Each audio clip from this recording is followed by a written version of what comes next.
welcome to this episode of Night Sky News for December 2021 with me, astrophysicist Dr. Becky Smethurst.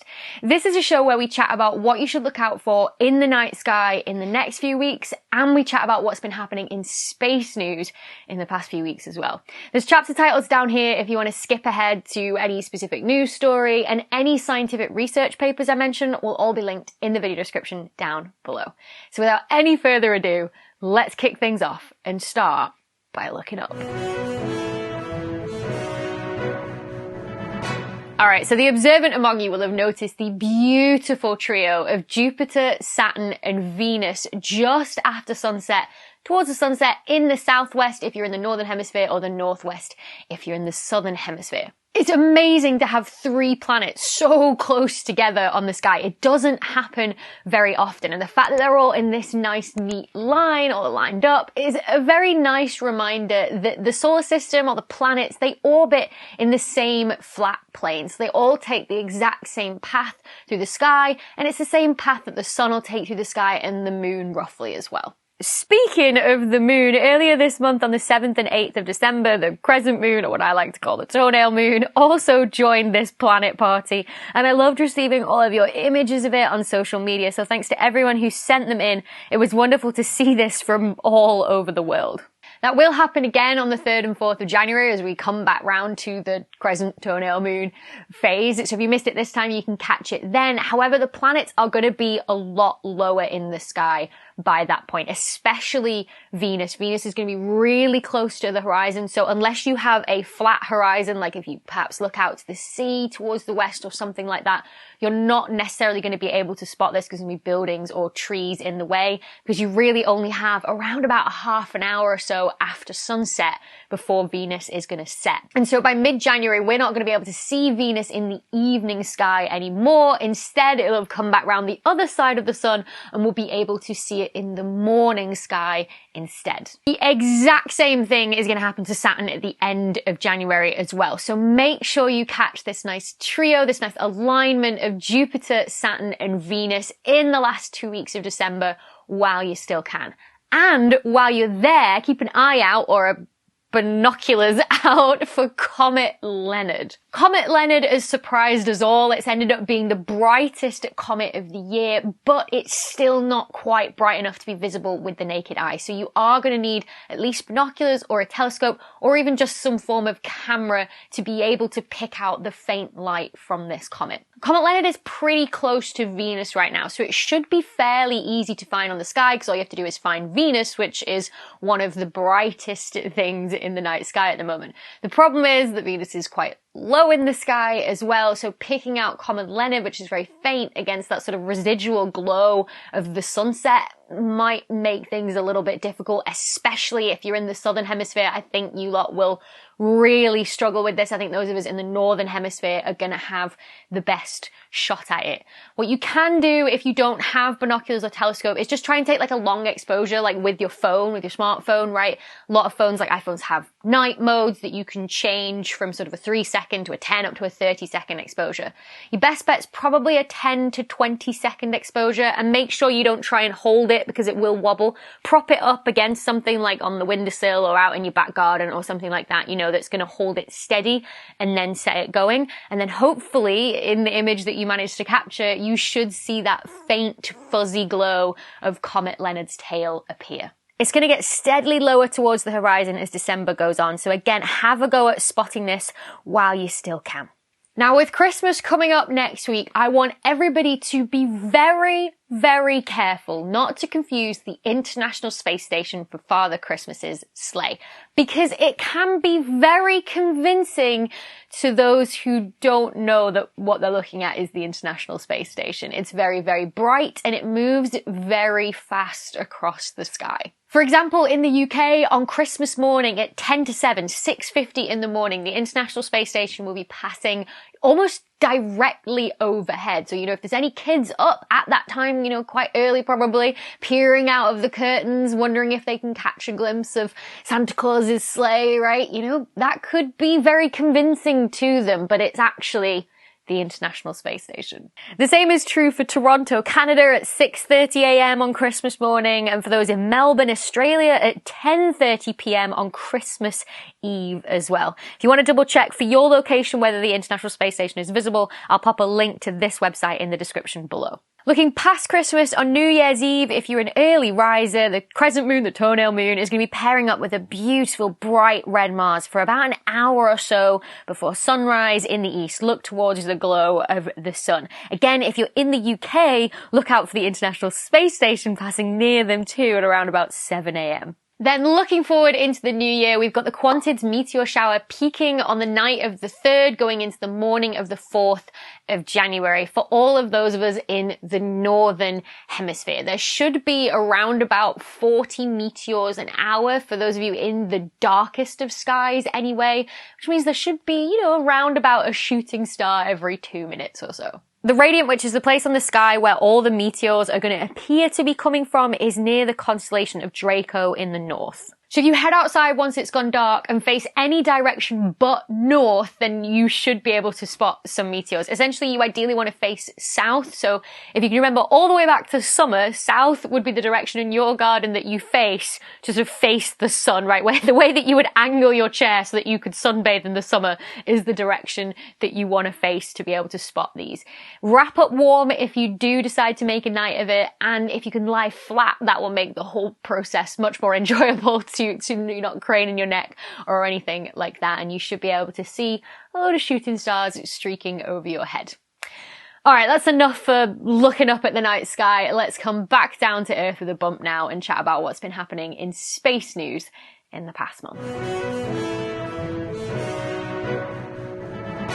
Let's start with the news that everybody is talking about, that's on every single astronomer's brain right now, and that is the launch of the James Webb Space Telescope. Now, it was supposed to be launched on Saturday the 18th of December, but 2 incidents this month have actually pushed back that launch date to no earlier than the 24th of December. I'm filming this on Thursday the 16th, so at some point NASA is going to tell us, a confirmed launch date. If Editing Becky knows any more than I do, she'll put the confirmed launch date here if that changes. Now, the first incident occurred in late November when they were trying to secure the newly unboxed telescope in French Guiana to the adapter piece that will attach it to ESA's Ariane 5 rocket that it will launch on. So the telescope wasn't fixed to the adapter yet, it was just being held in place by a load of band clamps, like metal circular clamps that you tighten, and one of them gave out. One of the clamps failed. And you can imagine as it pinged off, that caused the telescope to shake a ridiculous amount. I'm sure it also caused the people in the room at the time to shake a ridiculous amount as well. You can only imagine people just being like, ooh. So that meant a delay while the team checked to see if that clamp failure had caused the telescope any damage due to these unexpected vibrations, essentially. I mean, the telescope is designed to withstand a lot of vibration because as it gets launched on a rocket, it is going to get shook about, but it is better to be safe than sorry. Then the second incident occurred after the telescope had actually been secured now to ESA's Ariane 5 rocket. But then on the 14th of December, NASA and ESA announced that they were having issues getting the telescope and the Ariane 5 rocket to communicate with each other.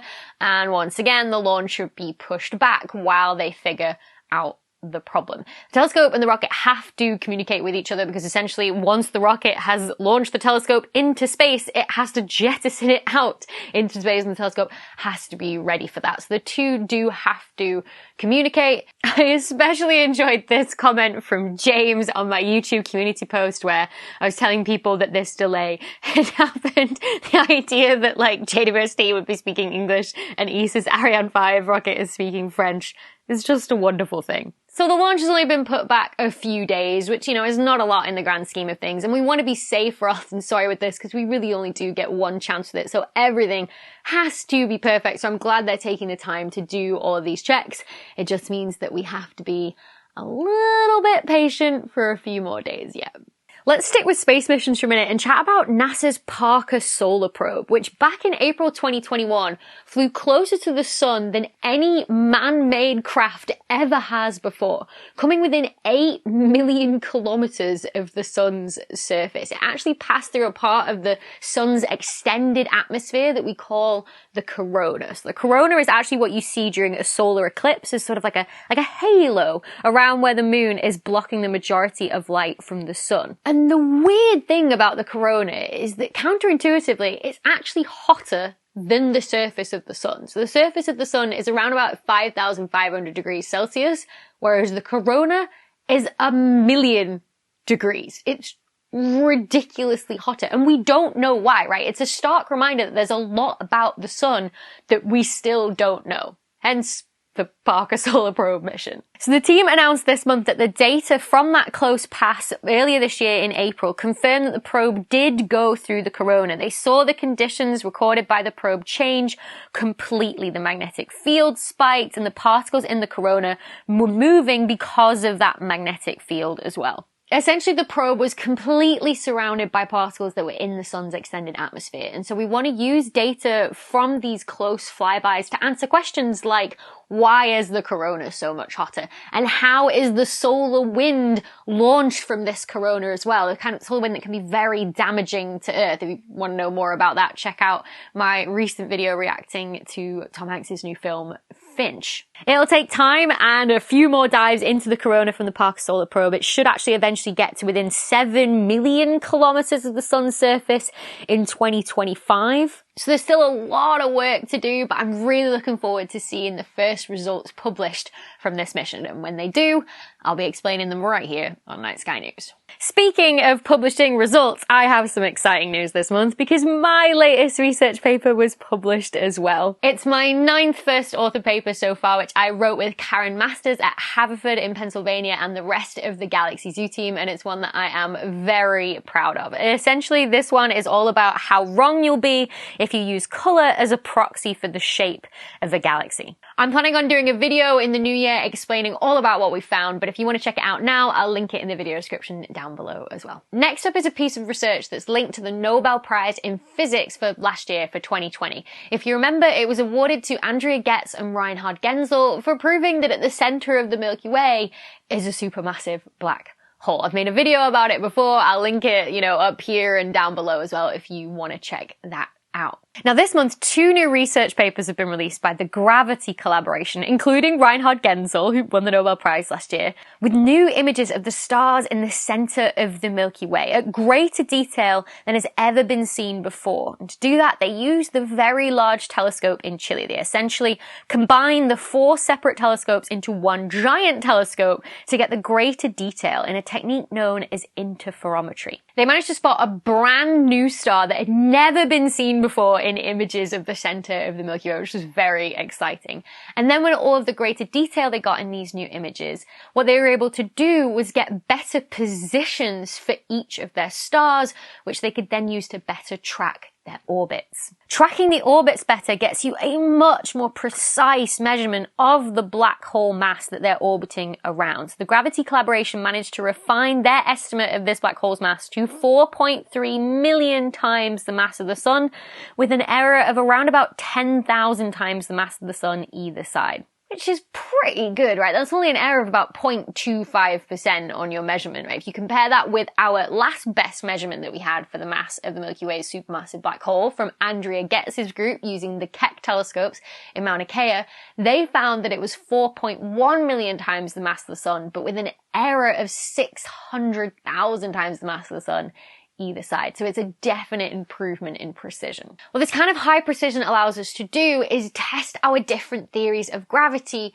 also to an incredibly high precision. And what the team have found in this study is that their data best matches the predictions of Einstein's theory of general relativity once again. It came out on top over any other kind of theory, like a modified theory of gravity, whether that's modified Newton's gravity or modified Einstein's gravity, the kind that don't need dark matter to explain the universe. Those kind of theories didn't come out on top here. If you want to know more about those, I have made a video about it before about whether maybe Einstein could have got it a little bit wrong with general relativity. I'll link that video up here and down below if you're interested. Speaking of dark matter and different explanations, a paper came out this month that claimed to have found another galaxy containing no dark matter. So this was a study done by Mancera Pina and collaborators on a galaxy called AGC 114905, which is an ultra diffuse galaxy. So it's not that heavy, it doesn't have a lot of mass in stars,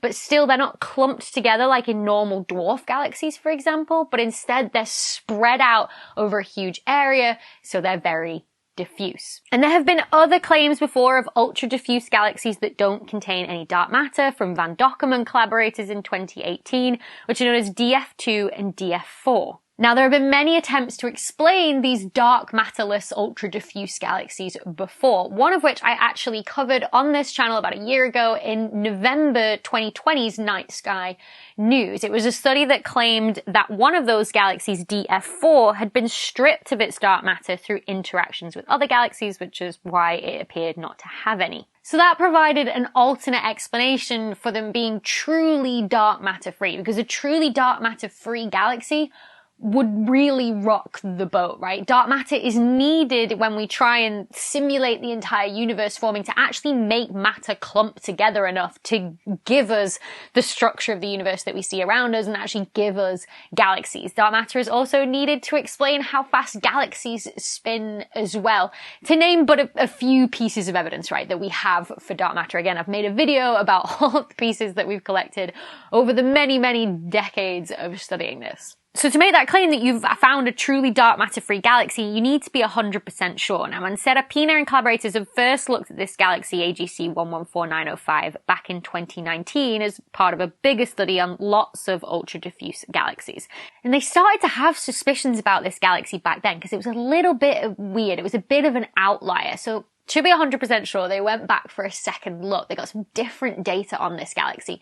This time looking at radio emission from hydrogen gas in the disk of this galaxy that's spinning. And to do this, they used the Very Large Array in New Mexico in the US, famous outside astronomy circles for starring in the 1997 film Contact with Jodie Foster, right? And what they could do with the VLA was pick out this very specific wavelength of light from hydrogen. But the galaxy is also spinning. So as the galaxy spins, some of that hydrogen gas that's emitting that wavelength is actually moving towards you. And so the wavelength gets squashed slightly as it moves towards you, and you see half of that side of the galaxy get a little bit blue shifted, Doppler shifted, whereas the other side of the galaxy is moving away from you as it spins. So as that wavelength of light is released by the hydrogen, it gets slightly stretched out, it gets red shifted away from you again in a Doppler shift. And so you can actually detect the rotation of the galaxy using this hydrogen radio emission. That's exactly what Mancera Pina and collaborators did, and they found the galaxy was rotating at a maximum of around about 23 kilometers per second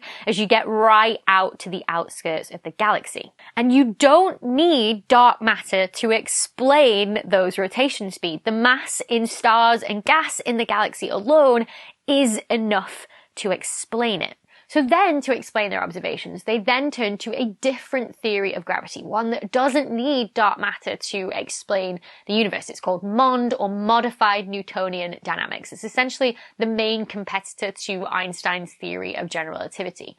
But what they found was that MOND also couldn't explain their observations either, which definitely leaves us all head scratching. Obviously, you've still then got the option of perhaps it's just another galaxy that's had its dark matter stripped away in an interaction, except that also doesn't hold here for this galaxy because it has so much gas in it, and they know how much gas it is because they detected all this hydrogen emission from it as well. If the dark matter had been stripped, then the gas would have been stripped along with it. So this galaxy is really interesting, and the authors note that they're currently observing more ultra-diffuse galaxies just like it that they were also suspicious of in their earlier work, so there could be more of these coming. It would be great to have a big sample of these apparently dark matter-free ultra-diffuse galaxies, right? Because with it, we could then work out if these ones they found now, whether they're just, oddities and outliers, or whether this truly is the norm. And then this larger sample could maybe even teach us some new physics on the nature of, or even the existence of dark matter. Alright, that's it from me for this month. For this year even as well. Actually, I'm going to take a nice long break over Christmas just to relax after a long year of doing scientific research and YouTube and writing 60,000 words. Ooh, writing for what? Lots and lots of secrets that I can't wait to share with you in the new year. I'll have more for you when I'm back in January. I'm very excited for all that 2022 has to bring. But until then, send me all the pictures you take of the night sky over on social media because I'd love to see them. Keep your fingers crossed for a smooth launch and deployment of the James Webb Space Telescope, and have a very Merry Christmas and a Happy New Year. I hope that it involves some stargazing. And the weird thing about the corona is that it's counterintuitively,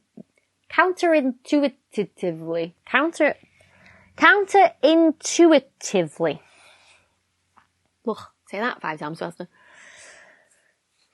And the weird thing about the corona is that it's counterintuitively, I got that right. That was a pause to celebrate that I got it right. Modified Newtonian dynamics. It's essentially the main competitor. In my heart is a smooth, happy launch of the James Webb Space Telescope.